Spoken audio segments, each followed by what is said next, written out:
Baik, selamat siang anak-anak. Hari ini kita akan belajar tentang biologi.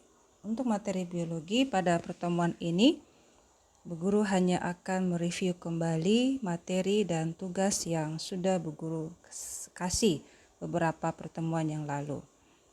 Untuk biologi, pertemuan yang pertama itu tentang sel.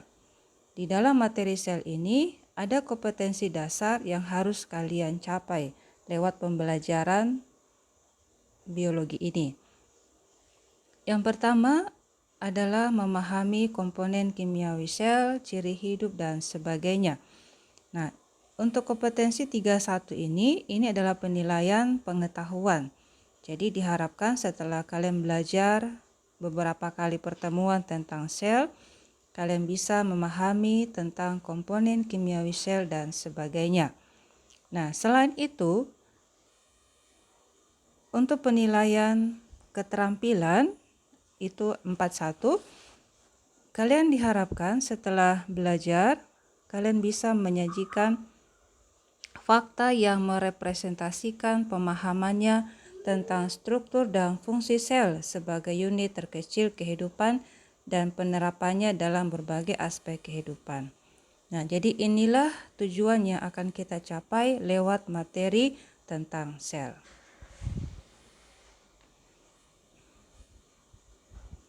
Ya, pertama mari kita lihat tentang sejarah penemuan sel. Seperti di slide sebelumnya, bahwa sel itu pertama kali ditemukan oleh Robert Hooke pada tahun 1665. Pada waktu itu dia melakukan pengamatan menggunakan batang sel gabus. Ketika dia mengamati di bawah mikroskop, tampaklah ada ruang-ruang kecil. Seperti kalau kita lihat kayak jendela-jendela atau ruang-ruang kecil. Nah, itulah yang ia ambil kesimpulan yang disebut dengan sel.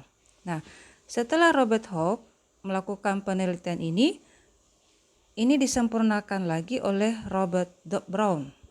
Nah, saat dia melakukan penelitian, ternyata dia melihat bahwa ruangan-ruangan kecil yang diamati oleh Robert Hooke, di dalamnya itu terdapat cairan atau cairan sel yang disebut dengan protoplasma.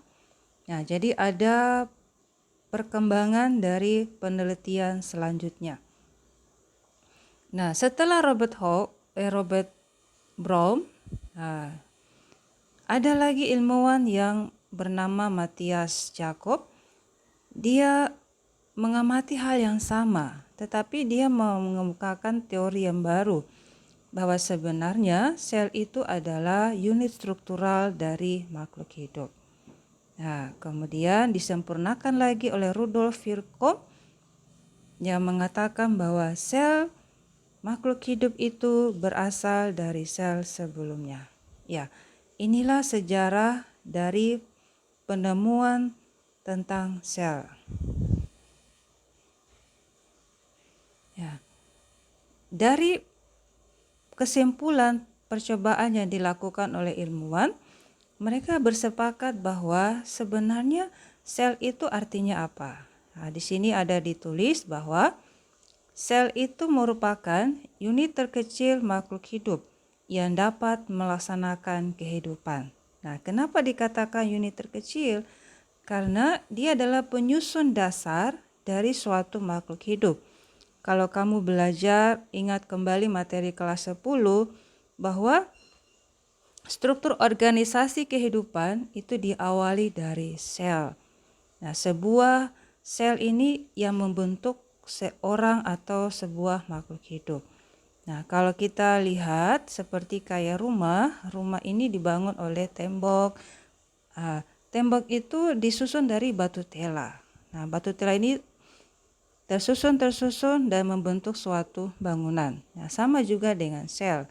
Sel ini tersusun, bergabung-gabung dan terbentuklah suatu organisme. Makanya dia dikatakan sebagai unit terkecil dari makhluk hidup. Nah, kemudian pengertian selanjutnya, sel disebut sebagai satuan struktural. Nah, kenapa dikatakan satuan struktural terkecil?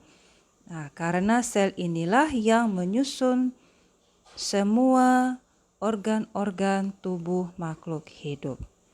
Nah, selain struktural, sel juga adalah satuan fungsional terkecil. Karena di dalam sel terjadi berbagai proses kehidupan. Jadi misalnya kita bernafas. Nah, sebenarnya yang melakukan proses bernafas itu adalah sel yang terdapat di dalam paru-paru dan juga seluruh tubuh kita. Jadi kalau kesimpulannya, pengertian sel itu apa? Sel itu adalah unit terkecil struktural dan fungsional dari makhluk hidup. Nah, berikutnya kita lihat komponen kimiawi penyusun sel. Nah, sel itu sendiri walaupun dia adalah penyusun terkecil dari makhluk hidup, tetapi dia tersusun lagi oleh beberapa unsur. Nah, kalau kamu belajar tentang kimia, unsur itu adalah satuan terkecil. Nah, tetapi unsur inilah yang akan membentuk senyawa. Nah, unsur yang terkecil dalam makhluk hidup itu ada unsur makro, dan ada unsur mikro. Nah, ada karbon, ada oksigen, ada nitrogen, kalsium, fosfor, dan sulfur. Nah, senyawa unsur-unsur inilah yang akan membentuk senyawa kimiawi dan senyawa inilah yang akan membentuk sel. Jadi kalau dikatakan apa saja komponen kimiawi penyusun sel, terdiri dari senyawa organik dan anorganik. Nah, senyawa organik itu ada karbohidrat, protein, dan lemak. Sedangkan senyawa anorganik itu adalah air, garam mineral, dan juga gas. Nah, kemarin ini tugasnya ya. Tugasnya kemarin Bu Guru minta kalian menjelaskan fungsi dari karbohidrat, protein, dan lemak. Tetapi hanya sebagian saja yang bisa menjawab dengan baik. Nah, sebenarnya karbohidrat ini kalau kita lihat secara fungsiologis, karbohidrat fungsinya dia sebagai sumber tenaga. Nah, karbohidrat ini adalah polimer, senyawa yang besar. Nah, dia akan tersusun lagi dari beberapa senyawanya yang kecil. Ada monosakarida, ada disakarida, ada polisakarida. Nah, jadi intinya karbohidrat ini peranannya sebagai sumber energi. Nah, sedangkan protein ini adalah sel pembangun. Dialah yang akan membentuk semua enzim, semua hormon yang melakukan proses metabolisme di dalam tubuh kita. Nah, sedangkan lemak ini bisa ada asam lemak, ada lemak biasa disebut juga dengan lipid. Nah, lipid ini hampir sama, yaitu dia sebagai katalis. Dia membentuk ada hormon dan juga ada sebagian antibodi di dalam tubuh kita. Nah, sebenarnya itu saja yang Bu Guru minta dari fungsi dari komponen kimiawi penyusun sel. Nah, berikutnya kita lihat tentang struktur dan fungsi bagian-bagian sel. Nah, di sini terlihat bahwa untuk tipe sel itu ada dua, yaitu ada sel prokaryotik sama ada sel eukaryotik. Ya, kalau yang sebelah kiri itu adalah sel prokaryotik dan yang sebelah kanan itu adalah sel eukaryotik. Kemarin Bu Guru sudah memberikan tugas tentang bagian ini. Nah, untuk sel prokaryotik beda dengan sel eukaryotik, perbedaannya adalah terletak di membran selnya. Kalau sel prokaryotik, membran intinya tidak ada. Sedangkan kalau yang eukaryotik, membran intinya sudah ada. Nah, di manakah sel prokaryotik terdapat? Dia terdapat di organisme seperti bakteri atau monera. Sedangkan kalau eukaryotik, ini sudah terdapat di ada jamur, ada tumbuhan, dan juga hewan. Nah, tadi dikatakan bahwa sel itu adalah unit struktural dan fungsional. Nah, berikutnya kita lihat struktur sel dan fungsinya. Jadi sebenarnya sel fungsional dari sel itu terletak pada organel-organelnya. Bu Guru kembali lagi ke slide sebelumnya. Nah, ini ya contohnya pada sel tumbuhan. Nah, di situ terlihat bahwa satu sel saja dia mengandung beberapa organel-organel. Nah, organel-organel inilah yang akan bekerja dan hasilnya itulah yang menunjukkan fungsi dari sebuah tubuh makhluk hidup. Nah, jadi di dalamnya itu misalnya sel tumbuhan, ada banyak sekali organel-organel di dalamnya. Ada vakuola, ada kompleks Golgi, ada membran sel, ada inti, dan sebagainya. Nah, kita akan lihat satu persatu. Ya, yang pertama kita lihat tentang membran sel. Untuk membran sel, ini adalah lapisan tipis yang membatasi isi sel dengan lingkungan sekitarnya. Jadi kalau dibilang membran sel ini adalah seperti kulit kalau kita punya tubuh manusia. Ya, membran sel ini dia bersifat selektif permeabel karena hanya dilewati oleh ion molekul dan senyawa-senyawa tertentu. Nah, pada sel hewan dan manusia, membran sel terletak di bagian luar, sedangkan untuk tumbuhan, membran selnya masih dibatasi lagi oleh dinding sel. Jadi, membran sel di dalam, kemudian dinding sel di luar. Nah, untuk struktur dari membran sel terdiri dari ada lipid, protein, sama karbohidrat. Nah, di sini ada tertulis bahwa membran plasma itu terdiri dari dua lapisan ya. Ini nanti kita akan lihat gambarnya. Nah, kemudian di dalam membran sel itu terdapat protein. Proteinnya itu ada dua, ada protein integral sama ada protein perifer. Nah, nanti ya ini dia gambarnya. Nah, ini ya. Jadi kalau kita lihat, ini susunan dari membran sel, di mana membran sel itu dia terdapat mengandung protein, karbohidrat, dan juga lemak. Ya, protein itu yang warna biru, di tengah protein integral, dan juga ada protein perifer yang terkecil.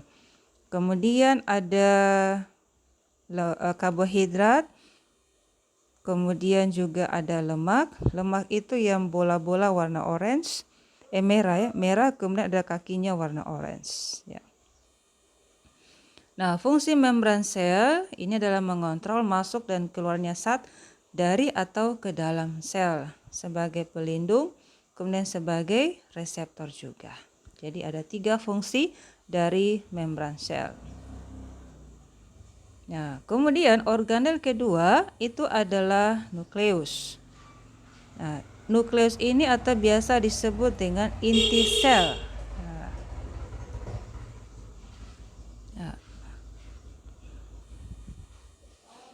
Di dalam nukleus terdapat plasma, ada juga anak inti, dan mengandung materi genetik, benang-benang kromatin. Jadi kita lihat fungsinya dulu.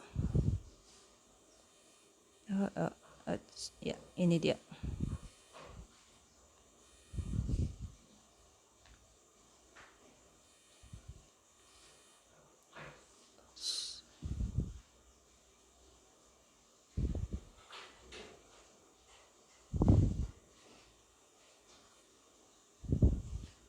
Ya. Oke. Nah, untuk nukleus atau inti sel, fungsinya adalah mengontrol sintesis protein dengan cara mensintesis mRNA sesuai dengan perintah DNA. Kemudian mengendalikan proses metabolisme sel, menyimpan informasi genetik, dan sebagainya. Dan jadi otak dari sel itu sebenarnya terdapat di nukleus ini. Nah, inilah yang mengendalikan seluruh metabolisme di dalam tubuh kita, termasuk dalam proses pembelahan sel yang membuat sampai tubuh kita bertambah besar atau bertambah banyak. Ya. Ya. Organel yang ketiga itu adalah sitoplasma. Plasma itu sama dengan cairan. Jadi sitoplasma adalah cairan sel yang terletak di dalam sel. Ada di luar inti sel dan juga di dalam organel sel. Dia karena berupa cairan, dia mengandung nutrien, ion-ion garam, dan juga molekul anorganik. Nah, apa fungsi dari sitoplasma? Fungsinya itu ya, memungkinkan terjadinya pergerakan tempat reaksi metabolisme sel dan menyimpan molekul organik lainnya. Ya. Nah, organel yang keempat ini adalah ribosom. Ribosom fungsinya mensintesis protein. Kemudian yang kelima itu adalah retikulum endoplasma. Untuk retikulum endoplasma ini gambarnya seperti ini. Retikulum endoplasma terdiri dari dua jenis, ada yang halus dan juga ada yang kasar. Bedanya di mana? Nanti kalian baca, kalau yang halus itu tidak ada ribosom. Kalau yang kasar berarti dia mengandung ribosom. Sehingga fungsinya berbeda. Silakan dibaca. Organel yang keenam itu adalah badan Golgi. Nah, ini gambarnya yang seperti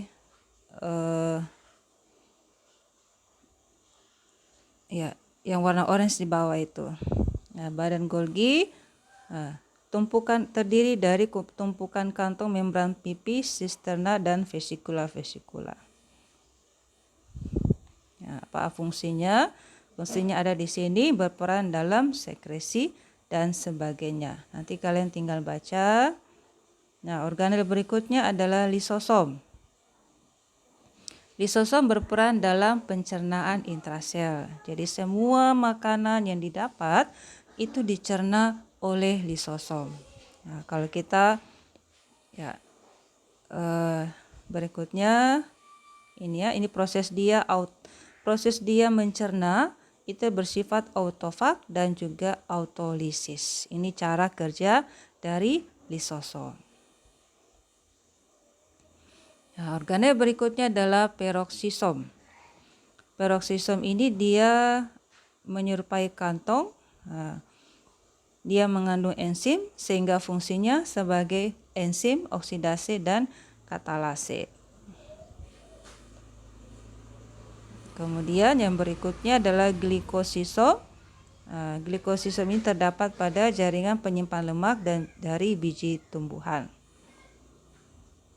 Ya, lanjut yang berikutnya adalah mitokondria. Mitokondria ini berperan penting dalam respirasi. Jadi bentuknya seperti ini ya. Kalau Bu Guru tanya mana organel mitokondria, harus dilihat gambarnya seperti ini. Nah, dia berperan dalam respirasi sel untuk menghasilkan energi. Jadi kalau kita kuat untuk beraktivitas, belajar, kita dapat energi. Nah, yang memproduksinya itu adalah mitokondria. Nah, berikutnya adalah plastida. Ini berwarna hijau. Nah, plastida ini adalah organel penyimpan materi dan juga yang bisa menangkap penyimpan materi dan juga yang bisa menangkap energi. Nah, disinilah tempat terjadinya fotosintesis itu. Jadi untuk plastida ini hanya terdapat pada sel tumbuhan. Nah, ini plastida terdiri dari leukoplas, kromoplas, dan kloroplas. Nanti kalian tinggal baca saja ya. Nah, berikutnya adalah vakuola. Jadi vakuola ini adalah seperti ini ya, kayak bagian kosong. Nah, ini dia berisi cairan dan diselubungi oleh membran tunggal.